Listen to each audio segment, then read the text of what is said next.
I want to start with a question, and I want you to sit with it for a moment before you answer it. Where is the mud in your life right now?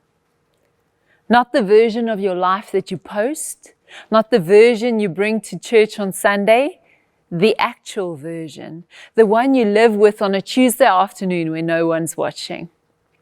The Psalms have a word for it. Psalm 40 calls it the slimy pit, the muddy mire, a place where there's no solid ground under our feet, where you sink while you try to climb.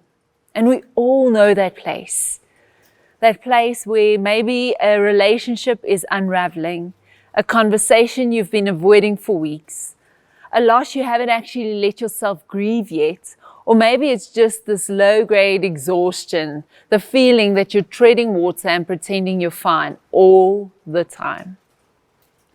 One of the most honest discoveries on my own spiritual journey is that there are really only two kingdoms in which I can live. One says my way, my rhythm, my safety and my control. And the other says your way, your will, your rhythm and love.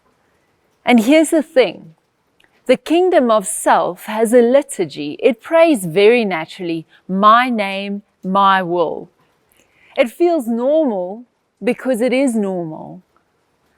I recognize myself in it constantly. It is what society teaches us life is all about. But the mud is often what happens when I've been building the first kingdom and it's starting to crack.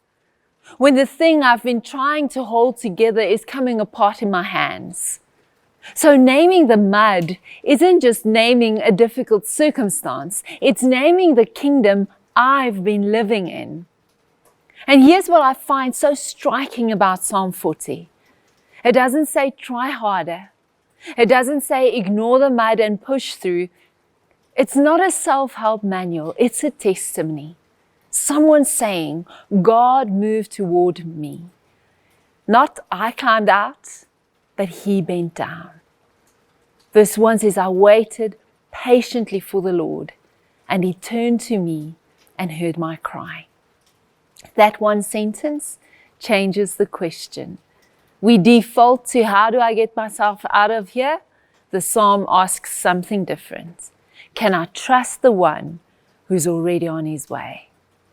That's the difference between self-rescue and surrender. Surrender is the honest acknowledgement that I'm not my own savior. And there's a moment in Gethsemane that I keep coming back to. Jesus, the one who had led and taught and healed, falls on his face and says, my soul's overwhelmed with sorrow. Stay here and keep watch with me. He names the mud that he finds himself in. He doesn't manage it, doesn't project strength he doesn't have. He acknowledges where he is. And that's your invitation today, to follow him.